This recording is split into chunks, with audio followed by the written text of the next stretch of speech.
Hi guys, Alex Peak Performance Reviews. Welcome to another vlog. I'm here in my studio, my homebrew studio, should I say.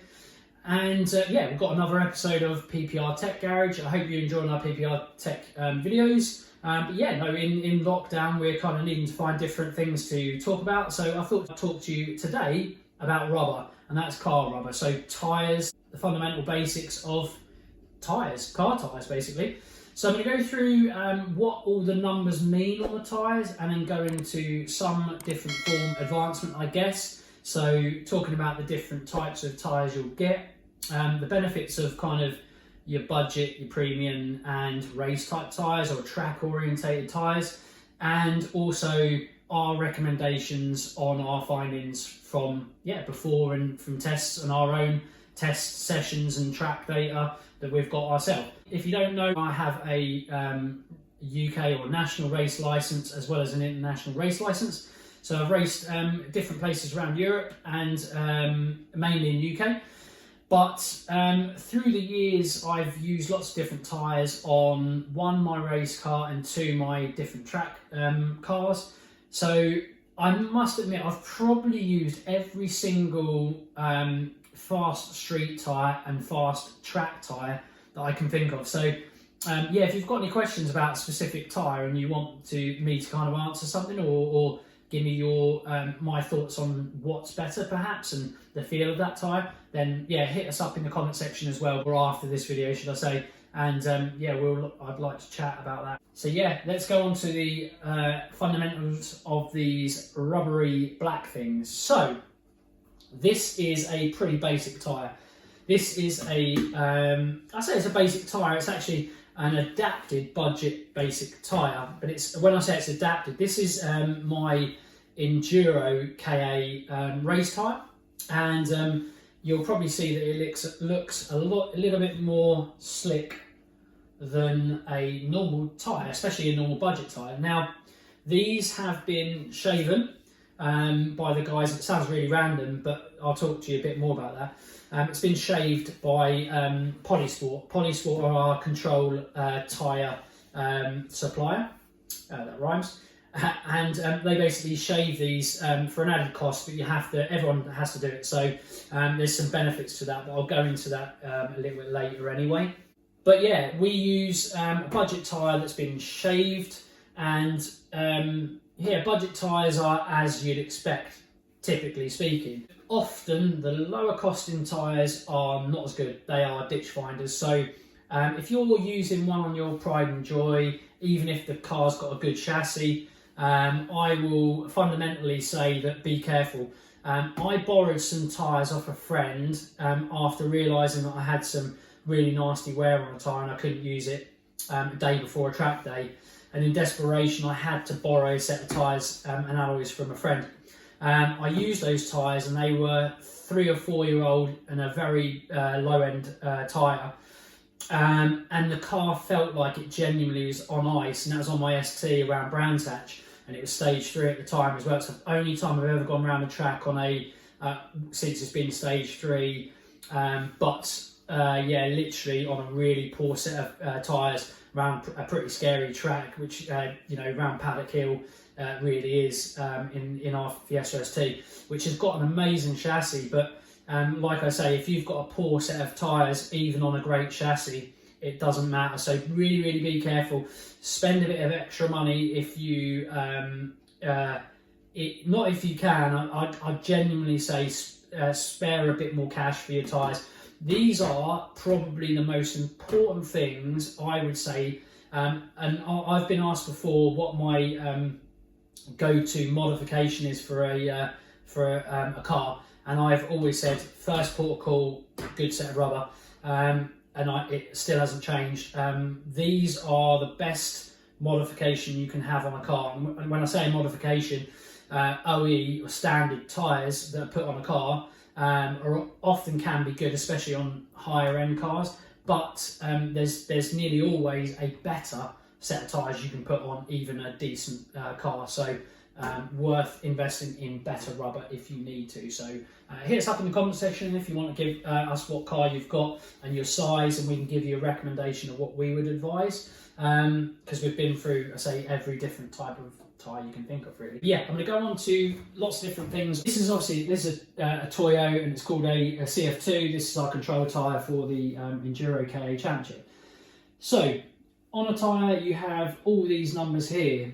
This number, so we've got 185/60R13 80H. Now this one, the first number here, 185, this is basically the millimetre of width of tyre from one side to the other. And different manufacturers, I've found, measure from different points, sometimes from almost the bulge, some of them from the contact patch. You'll notice that some tyres, you sometimes measure them, and actually they can be bigger than what they say, and other manufacturers the opposite. So, but by and large, they should conform to a certain size, and normally it's dictated by the inside of this edge here as well. So this is going to be specific to the size alloy or steel rim that you have on your car. So for example, if you've got a 9J 9-inch alloy, you need to have a specific tyre size for that size car. Normally you stick with an OEM size, but you can sometimes go plus or minus a little bit.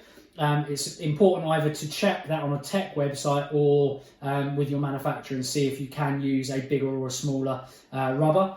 Sometimes you can use a higher profile, but again, what dictates whether you can use a higher profile is also the amount of space you have under your arch, to be honest with you. So we've used a bigger contact patch pattern tyre once on our Fiesta, but we lowered it, so sometimes it was kissing the inside of the arch. So you need to be careful. You need to get your tyre sizes correct. Normally, stick with the OEM size, or if not, you need to really do your research to know what size can go on your car. Back to this. This is a millimetre crosswise, and the 60 is the tyre height from this point to here. And it's actually a percentage ratio of this. So 60%, so a percentage ratio. The lower the number, the more elastic band size this goes. So this is a 60, it's quite a chunker, quite big. As you go lower, so that would be 55, 50, 45, 35, 25, 20, and then you get like these rubber band size ones. Smaller the number, the smaller this size is. The bigger the number, the bigger this is. But again, look for your OEM number. The next number we look for is R. This is radius or radial 13. 13 is the inch of your alloy. So this will go on a 13-inch alloy and a 13-inch alloy only. Don't try and stick an R13 on a 14-inch alloy or a 15-inch alloy. It needs to go on a 13-inch alloy. So this dictates what size alloy the rubber needs to go onto. So again, check your OEM manufacturer.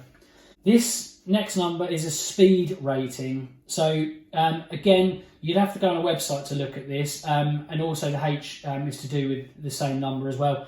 These are a speed rating, and I won't tell you or try and tell you what that is, but H I think goes up to something like 100, is rated up to about 116 miles an hour.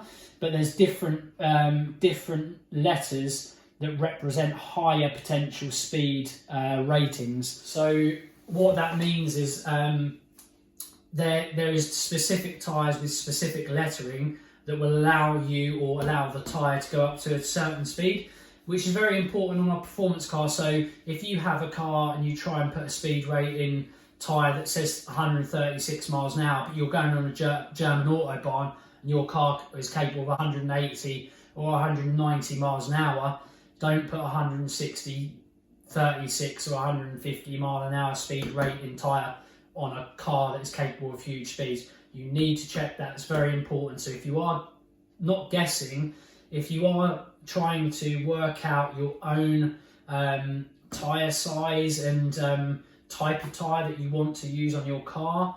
Understand those numbers and understand what you're putting on your car, because obviously it's very important. It is, that is your safety and your life within that tyre, because if that bursts or blows out because it's getting too much heat from a high speed on an autobahn, when that specific tyre is not designed for that speed, be careful.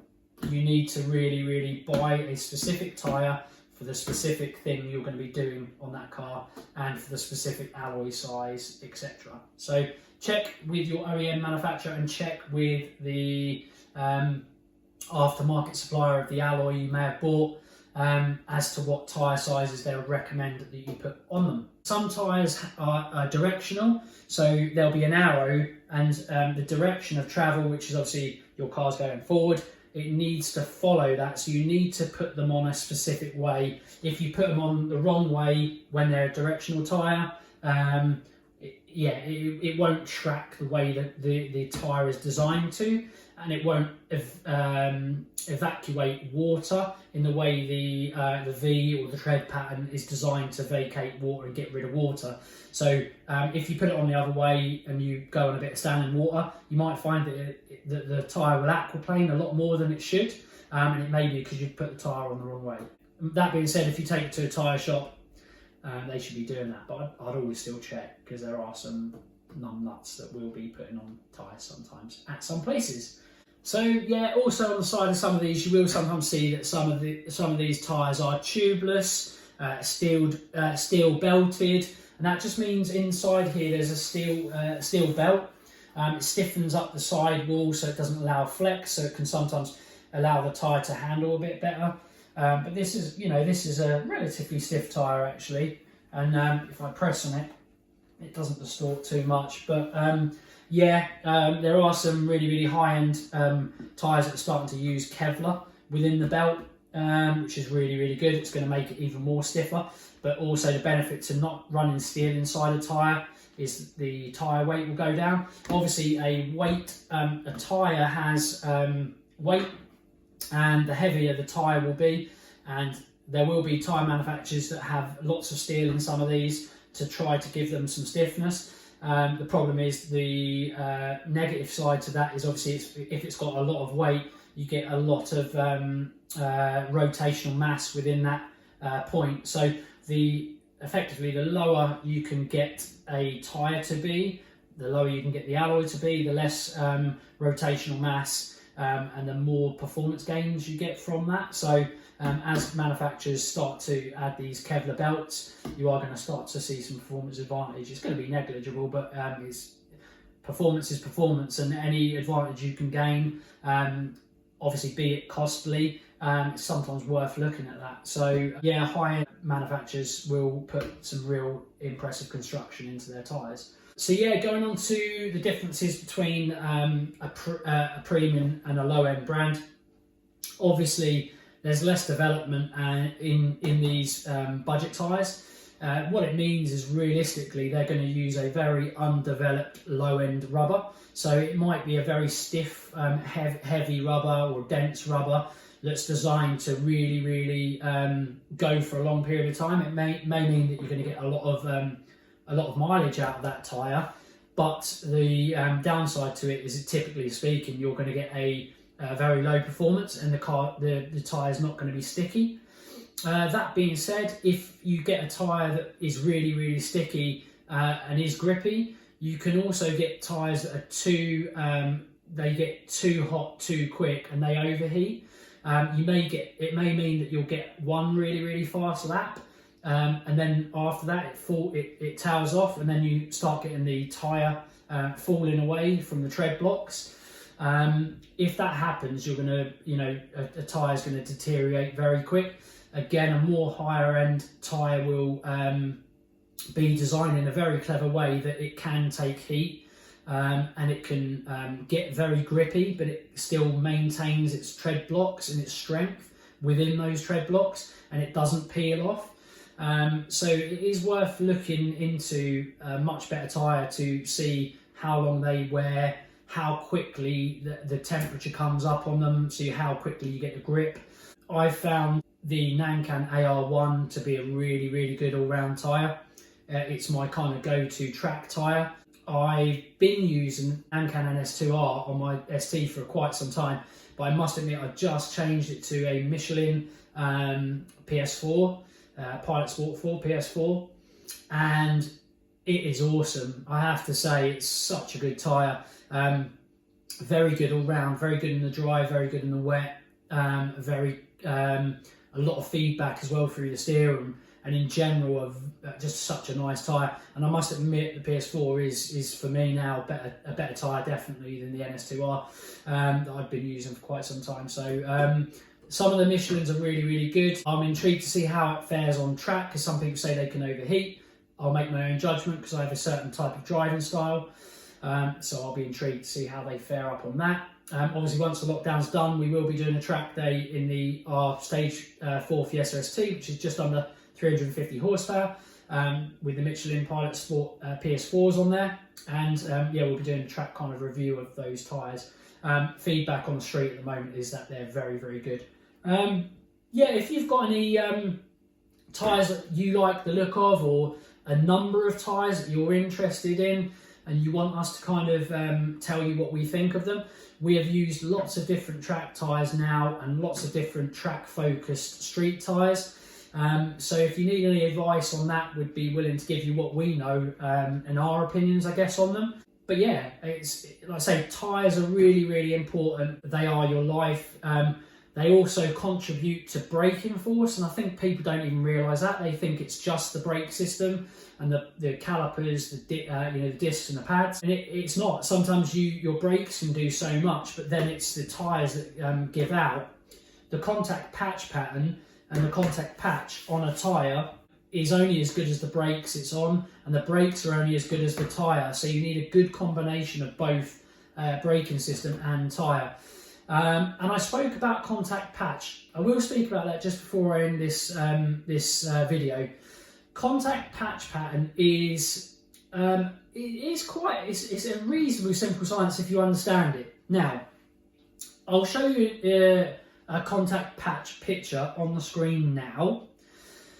And what a contact patch is basically, I'm gonna take that picture off the screen now. As this tyre is rolling across this surface, there's only one point and a patch that will be getting grip at that specific time, and it's the very bottom of where this tyre is, and that patch is called a contact patch. And it's an effective point of contact with the tarmac. Typically speaking, the more flat and more rubber you get on the tarmac, 9 times out of 10 is going to be the better and the higher grip potential you have.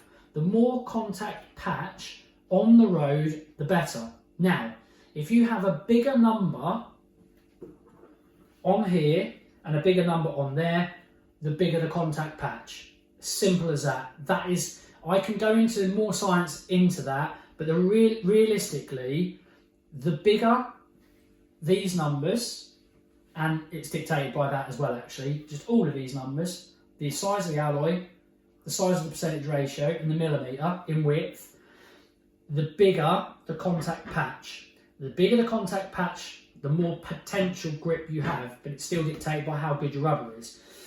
So, in this scenario, bigger can be better. Not always, because it comes down to science and tyre development and quality. But contact patch is dictated by those numbers, and the more contact patch you can normally get on the road, the better, within reason. Hit me up with any questions you've got about anything I've talked about today. I'd love to speak to you about it, because it's something that really, really interests me, and I've had not many an argument, but many a conversation which people don't quite understand about contact patch. So I'd love to explain it more to anyone that wants to know a bit more. Any thoughts, questions, hit us up in the comment section. We'd love to hear from you as well. And yeah, I hope you've enjoyed our PPR Tech Garage video. As always, like, share, comment, subscribe, and we'll see you again in the next one. Bye for now.